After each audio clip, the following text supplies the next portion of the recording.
Good afternoon. आज का अपना जो टॉपिक है ब्लैक बोर्ड पे लिखा है, क्या नाम है? Cooling system. अभी गाड़ी में कूलिंग सिस्टम क्यों दिया है, उसकी ज़रूरत क्या है? तो गाड़ी में जो भी इंजन होता है वो इंजन का टेम्परेचर जो होता है उसको मेंटेन करने के लिए क्या दिया है? कूलिंग सिस्टम दी हुई है। इसके अपने को क्या नंबर एक पर्पस क्या है देने का?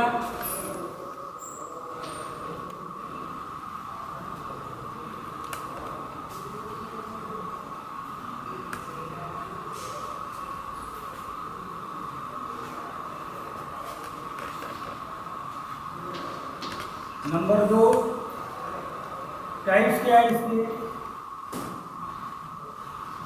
नंबर तीन कंस्ट्रक्शन कैसा होता है?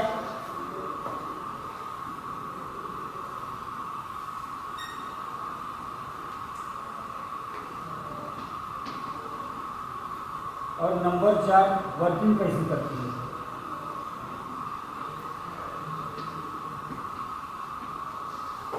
ये जो चार दिए मैंने आपको, पर्पस, नंबर दो टाइप्स, नंबर तीन कंस्ट्रक्शन और नंबर चार वर्किंग।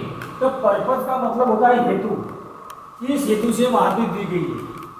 कोई उद्देश्य होगा ना, उद्देश्य तो आप लोगों को समझता है। पर्पस का मतलब होता है हेतु या उद्देश्य, कौन से उद्देश्य के लिए वहां पे कूलिंग सिस्टम दी गई है। नंबर दो टाइप्स, इसके प्रकार कितने हैं? क्या बोलेंगे टाइप्स को? प्रकार कितने हैं। और नंबर तीन में आता है कंस्ट्रक्शन। कंस्ट्रक्शन का मतलब क्या होता है? उसकी बनावट कैसी है, इंजन के कौन से बाजू में क्या क्या रहता है, कैसा रहता है, कौन से पार्ट उसके अंदर आते हैं। और नंबर चार वो वर्किंग कैसा करता है। तो सबसे पहले नंबर एक के ऊपर जाएंगे अपन।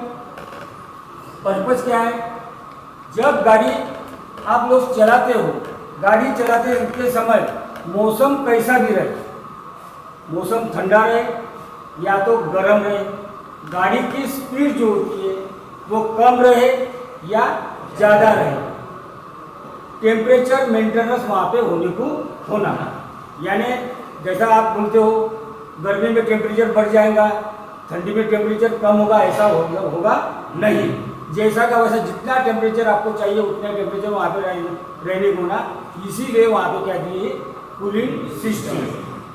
जब अगर समझो टेम्परेचर अगर बढ़ता है तो टेम्परेचर बढ़ने से क्या होता है, क्या होगा? जो पार्ट होते हैं वो पार्ट एक के ऊपर घिस के वो खराब होंगे। और अपने को कैसा चाहिए? इंजन से पावर कैसी चाहिए? अगर समझो आपका हेतु है यहाँ से मुंबई पहुँचना, तो आपका हेतु जो है वो तो साध्य होने को ना, आप वहाँ तक पहुँच पाएंगे। तो सिर्फ इंजन का काम क्या बोलते हैं उसको, ताकत देना नहीं है, तो वो ताकत ज़्यादा से ज़्यादा देने को होना, ये इंजन का काम है। मैं आपको एक बात बताना चाहता हूँ कि इंजन के अंदर पिस्टन होते हैं, सिलेंडर लाइनर होते हैं, ये सब देखा आपने, दिखाया मैंने आपको। अगर समझो पावर स्ट्रोक के अंदर, कौन सा स्ट्रोक? Power stroke. नंबर एक सक्शन स्ट्रोक, नंबर दो कंप्रेशन स्ट्रोक, नंबर तीन पावर स्ट्रोक और नंबर चार एग्जॉस्ट। ये चार स्ट्रोक होते हैं। तो जब पावर स्ट्रोक होता है, पावर स्ट्रोक होते ही समय वहां पे पिस्टन हेड के ऊपर 250 डिग्री सेंटीग्रेड, कितना? 250 नहीं, 2500 डिग्री सेंटीग्रेड, इतना टेम्परेचर वहाँ पे होता है इसके ऊपर, पिस्टन के ऊपर। अगर समझो ये 2500 सेंटीग्रेड टेम्परेचर वहाँ पे होता है, अगर इसको वहीं पे रहने दिया, आप लोगों को इंजन का पावर मिलेगा नहीं। तो पावर कब मिलेगा? एक उष्णता वहन, इसका एक नेम होता है, उसके आधार पे सिलेंडर वॉल, यानी जिसको आप लाइनर बोलते हो, cylinder head, wall, cooling oil, कौन सा लुब्रिकेटिंग ऑयल बोलते हैं उसको, लुब्रिकेटिंग ऑयल, इसके सहायता से बहुत सारा टेम्परेचर बाहर निकाला जाता है। और इतना टेम्परेचर बाहर निकालने के बाद भी वहां पे 200 सेंटीग्रेड डिग्री सेंटीग्रेड टू 250 इतना टेम्परेचर फिर भी वहां पे बचता है इंजन के अंदर। अगर समझो ये टेम्परेचर वहां से बाहर नहीं निकाला गया तो इंजन की वैल्यूमेट्रिक इफिशियंसी जो बोलते हैं, यानी इंजन का काम करने का तरीका कैसा होगा, कम हो जाएगा। अगर ये तरीका कम होता तो आपकी माइलेज जो है वो भी कम होगी। माइलेज का मतलब समझ रहा है ना, फ्यूल खपत ज़्यादा, इसका मतलब माइलेज। जो फ्यूल मालूम है ना, डीजल है या तो पेट्रोल है, ये अगर समझा ज़्यादा होगा तो माइलेज आपको कम मिलेगा, मिलेगा ही मिलेगा कम। तो अगर समझो ये जो 200 या 250 डिग्री सेंटीग्रेड वहाँ से अपने को बाहर निकालना है, तो सबसे पहले इंजन चलाने के लिए कितना परसेंट लगता है, ये 30%। अभी मैं डिग्री की बात नहीं कर रहा हूँ, अभी मैं परसेंटेज पे आया, कितना परसेंट टेम्परेचर कितना परसेंट लगता है, 30% टेम्परेचर इंजन चलाने के लिए लगता है। अगर समझो आप लोगों ने 100% टेम्परेचर वहाँ पे है, कितना 100% टेम्परेचर वहाँ पे है, तो ये 100 में से अगर 21 आपने निकाल लिए जो इंजन के उपयोग में आता है, अगर उसने निकाल लिए तो बाकी बचते हैं यहाँ पे 79। कितना बचता है, 79%। ये 79% सबसे पहले एग्जॉस्ट मैनिफोल्ड सब लोगों ने मैंने दिखाया आपको, सबने देखा है, कौन सा एग्जॉस्ट मैनिफोल्ड। इसकी सहायता से कितना परसेंट टेम्परेचर बाहर निकलता है, 35%। कितना परसेंट, 35%। दूसरी बात है कि वहाँ पे सब में ऑयल होता है, ऑयल का वहन होता है, ऑयल ऊपर तक आता है, उसकी सहायता से 8% टेम्परेचर कम होता है। कितना परसेंट, 8%। अगर इसमें 8% टेम्परेचर कम हो गया, ये कितना हो गया टोटल मालूम इसकी, 43। 35 और 8, 35 और 8 कितने होते, 43। अभी तक कितना टेम्परेचर बाहर निकला, 43%। किसमें से, 79 में से। और सबसे ज्यादा परसेंटेज जो है वो कूलिंग सिस्टम द्वारा बाहर निकाला जाता है। किसके द्वारा, कूलिंग सिस्टम द्वारा। यानी कितना परसेंट, 36%। तो सबसे ज्यादा किसके द्वारा निकाला गया, कूलिंग के द्वारा निकाला गया। यानी कूलिंग कितना इंपॉर्टेंट है इंजन के अंदर, कूलिंग वो कौन सी भी कूलिंग रहे वो कितना इंपॉर्टेंट है, ये इसके ऊपर से आप लोगों के दिमाग में आ गया होगा। परसेंटेज की सहायता से इंजन चलाने के लिए अपने को सिर्फ 21% टेम्परेचर की आवश्यकता होती है, और बाकी जो है 79% वहाँ से आपको निकालना है। कभी वहाँ पे कूलिंग सिस्टम बोलो, गाड़ी की जो पार्ट है जिसको आप पुर्जे बोलते हो, ये सब इसके ये घिसेंगे नहीं, ये ज़्यादा से ज़्यादा वहाँ पे चलेंगे। नहीं तो आपने समझो इंजन का लाइफ दिया है, समझो 5 से 7 लाख किलोमीटर, यहाँ तक इंजन चलने को होना। लेकिन अगर आप उसको 50,000 में खोलने लगेंगे तो आपको पुराने वाला है क्या, नहीं। तो ज़्यादा टेम्परेचर पे जब आप गाड़ी चलाते हो तो इंजन का नुकसान ज़्यादा ही है। अगर समझो कम टेम्परेचर पे गाड़ी चलाते हो तो भी नुकसान ही है। तो उसका टेम्परेचर कैसा होना जरूरी है, मेंटेन होना जरूरी है, और इसलिए कूलिंग सिस्टम दी है। यहाँ तक समझ में आ गया।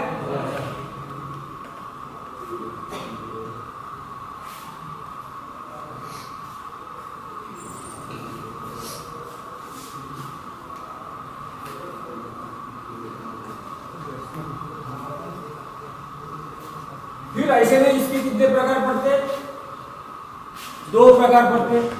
Number 1 air cooling,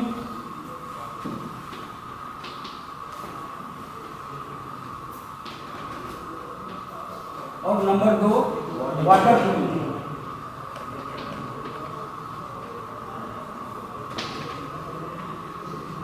number 1 air cooling और नंबर 2 वाटर कूलिंग। अभी अपने को क्या है, एयर कूलिंग के बारे में देखना नहीं है। अपना आज का जो टॉपिक है कूलिंग सिस्टम में का वाटर कूलिंग। कौन सा? Water cooling. और इसके अभी 3 प्रकार पड़ते हैं। कितने प्रकार पड़ेंगे? 3 प्रकार पड़ेंगे।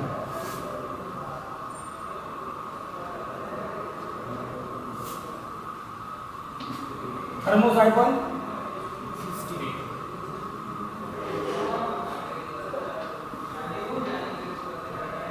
Thermosiphon cooling system. दूसरा impeller,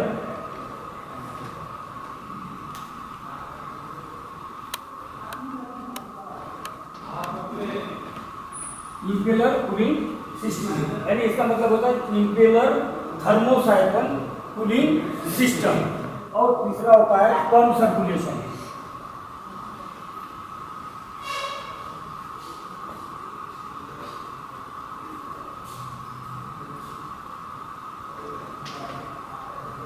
pump circulation cooling system पुराने लिखा है मैंने। Number 1 thermosiphon cooling system, number 2 impeller thermosiphon cooling system, और number 3 pump circulation cooling system. तो अपने गाड़ी में जो सिस्टम लगाया गया है वो कौन सा है? Pump circulation cooling system. बाकी के ये जो 2 प्रकार है ये इंजन में लगाए जाते हैं, क्योंकि ये जितना वर्क उनसे आपको लेना है उतना वर्क ये जो कूलिंग सिस्टम देती नहीं है, जिसलिए वहाँ पे पंप की जरूरत ज़्यादा होती है और पंप वहाँ पे लगाया गया है। Pump circulation cooling system.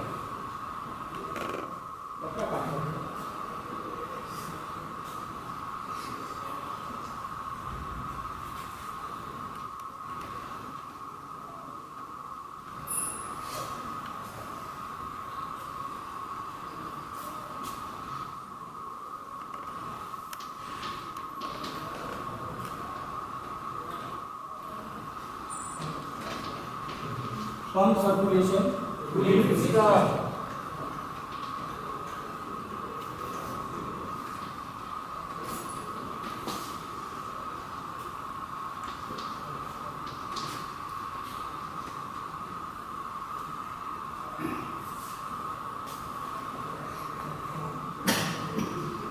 Pump circulation cooling system, इसी के बारे में आज आपको देखना है। तो सबसे पहले क्या आते हैं? इसके पार्ट आते हैं। क्या आते हैं? पार्ट, जिसको आप पुर्जे बोलते हो। नंबर 1 रेडिएटर, नंबर 2 होस pipe, number 3 water pump,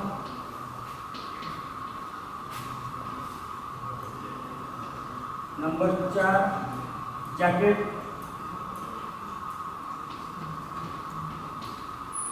number 5 thermostat valve,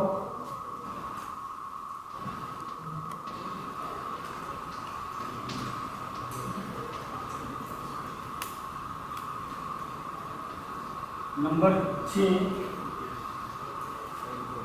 fan और बेल्ट।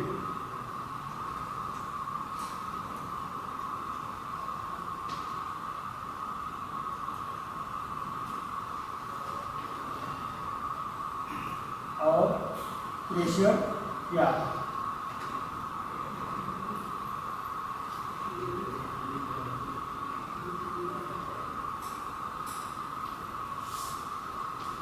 और 8वां कूलेंट या पानी।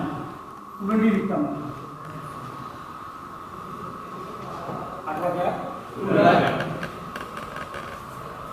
ये सिस्टम में कौन सा? पंप सर्कुलेशन कूलिंग सिस्टम में इतने पार्ट आते हैं, जैसा कि आपको बोला मैंने, रेडिएटर, होस pipe, water pump, jacket, thermostat ball, fan और बेल्ट, प्रेशर प्यार और कूलर। सबसे पहले जब आपने सबने इंजन देखा है ना सबने? Yes, sir. ऐसा तो बोलेगा, और जिसने इंजन नहीं देखा होगा अभी तक है आपके कोई है आप में से कि जिसने इंजन अभी तक देखा ही नहीं? तो रेडिएटर इंजन के सामने लगा होता है। Yes sir. ये रेडिएटर पे मैं डायग्राम निकालती हूँ आपको समझने।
कितने पिस्टन का इंजन निकाला मैंने? 3 है क्या? 4 पिस्टन का। ये जो लाइनर बोलते ना, मैंने आपको लाइनर दिखाए थे, तो ये लाइनर है। इसके अंदर क्या होता है? इसके बाजू में, लाइनर के बाजू में क्या होता है? जैकेट। क्या दिखाया था मैंने? जैकेट।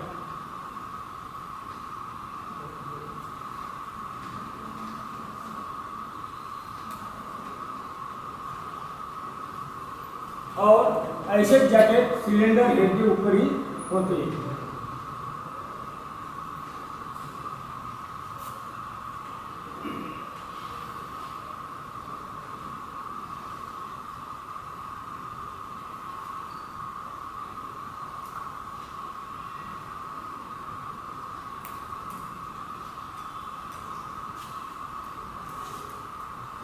ये रेडिएटर है, इसकी एक प्रेशर क्या है?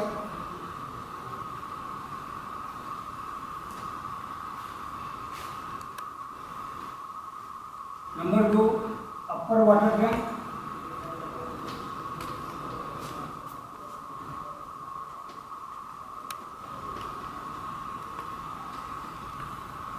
नंबर 3 ये लोअर होस पाइप।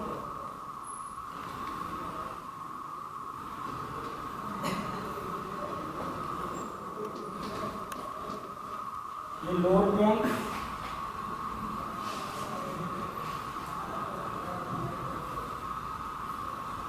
यहाँ पे ये ड्रिल प्लग होता है, ख्याल रखो सब जना।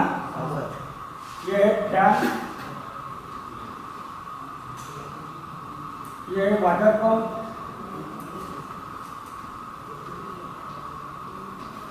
आवाज आ रही मेरी? ये है वाटर जैकेट,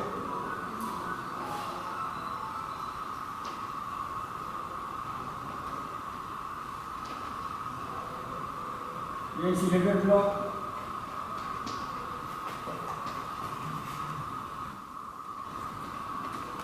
सिलेंडर हेड,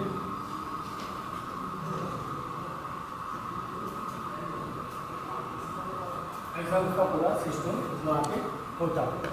सबसे पहले प्रेशर कैप खोल के वहाँ पे कूलेंट डाला जाता है। पहले तो पानी डालते थे, पानी की वजह से क्या नुकसान होते थे? पानी के वजह से ज़्यादा वहाँ पे रस्टिंग होती थी। क्या होती थी? रस्टिंग होती थी। इसलिए कूलेंट निकाला गया। आएगा समझ में? और कूलेंट से कोई रस्टिंग होती नहीं। आप 5-5 साल अगर समझो रेडिएटर का पानी नहीं भी निकालोगे या तो कूलेंट नहीं निकालोगे, वैसा तो 5 साल के अंदर निकालना चाहिए। ज़्यादा 3 साल के अंदर उसको निकाल के फेंकना चाहिए। गाड़ी आपकी चले या न चले तो 3 साल के अंदर कूलेंट निकाल के दूसरा कूलेंट वहाँ पे डालना चाहिए। अभी ये जो प्रेशर कैप है, ये प्रेशर कैप खोल के आप कूलेंट डालते हो या तो आजकल के गाड़ियों में इसके बाजू में, रेडिएटर के बाजू में एक कंटेनर दिया हुआ रहता है। कंटेनर यानी टैंक, कंटेनर यानी टैंक। तो आपको हमेशा प्रेशर कैप खोलने की जरूरत नहीं पड़ेगी। आपने अगर टैंक की कैप खोल लिया तो आप वहाँ पे कूलेंट डाल सकते, और जब भी इसको रेडिएटर की उसकी गरज होगी तो वो अपने तरफ खींचेगा, नहीं तो खींचेगा नहीं। उसको जब जरूरत होगी, आप लोगों को भूख लगती है, आपको खाना भूख लगेगी जब भी तो आप खाना खाएंगे, तो हमेशा खाना खाने ही बैठते, ऐसा तो नहीं होता।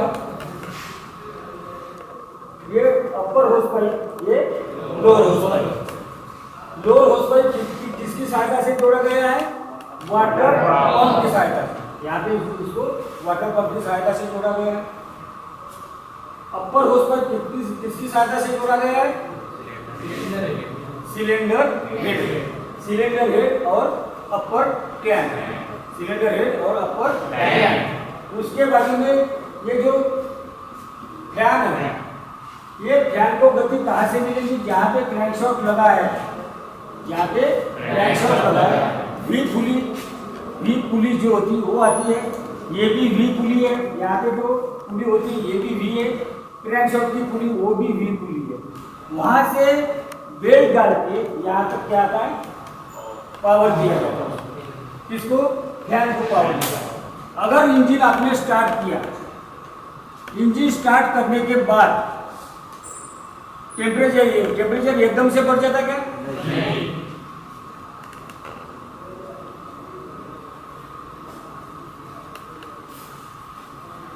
टेम्परेचर एकदम से नहीं बढ़ता। तो क्या होता है? इंजन का टेम्परेचर आपने अगर समझो रात के 10 बजे या तो 12 बजे गाड़ी लाके खड़ा कर दिया, दूसरे दिन गाड़ी सुबह 8 बजे 10 बजे आप गाड़ी के पास जाओगे, उसको स्टार्ट करने का ट्राई करोगे, उस समय इंजन का टेम्परेचर कितना होता है? रात का नहीं, सुबह का बोल रहा हूँ। सुबह का इंजन का टेम्परेचर कितना होता है? 40 यानी क्या है? 40 के आगे सेंटीग्रेड, डिग्री सेंटीग्रेड, ये लफ्ज लगाने का वहाँ पे 40 यानी mm है, इंच है। आप अधूरा बोलेंगे और अधूरा छोड़ देंगे, ऐसा नहीं होने होगा। 40 डिग्री सेंटीग्रेड सुबह का टेम्परेचर कितना होता है इंजन का? 40 डिग्री सेंटीग्रेड। अगर समझो जब इंजन स्टार्ट करोगे, इंजन स्टार्ट करने के बाद कुछ समय के लिए पानी तो जैकेट में भी भरा है, यानी कूलर जैकेट में भी भरा है, रेडिएटर भी फुल भरा हुआ है, पानी जाने के लिए अभी रास्ता नहीं है। रास्ता नहीं होने से ये तो पंप क्या होगा? जैसा ही इंजन स्टार्ट करेगा वैसा ही पंप तो घूमने लग जाएगा। फैन घुमा, फैन का मतलब क्या? वाटर पंप घूमने लग गया। अभी ये जब घूमता है, घूमने के बाद ये वाटर जैकेट में जो पानी भरा हुआ है वो वहीं के वहीं सर्कुलेट होता है। ये कब तक सर्कुलेट होता है? जब तक इंजन का टेम्परेचर 68 डिग्री सेल्सियस सेंटीग्रेड नहीं होता। कितना? जब तक इंजन का टेम्परेचर 68 डिग्री सेंटीग्रेड नहीं होता तब तक इंजन का पानी अंदर के अंदर घूमते रहेगा। अब जब समझो 68 टेम्परेचर हो गया, उसके बाद में क्या करता है? यहाँ पे रहता है एक थर्मोस्टेट रॉड। कौन सा रॉड? Thermostat rod.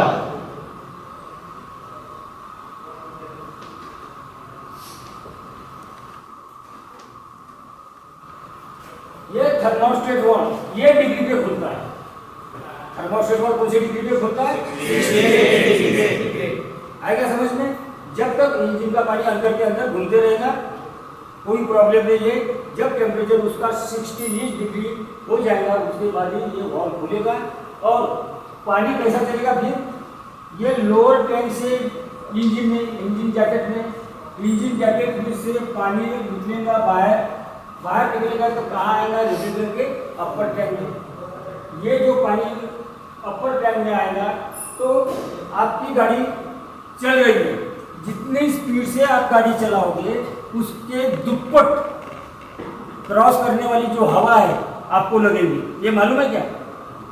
आप गाड़ी चलाते हैं 100 की स्पीड से, आगे वाली हवा आपको 200 की स्पीड से क्रॉस करती है।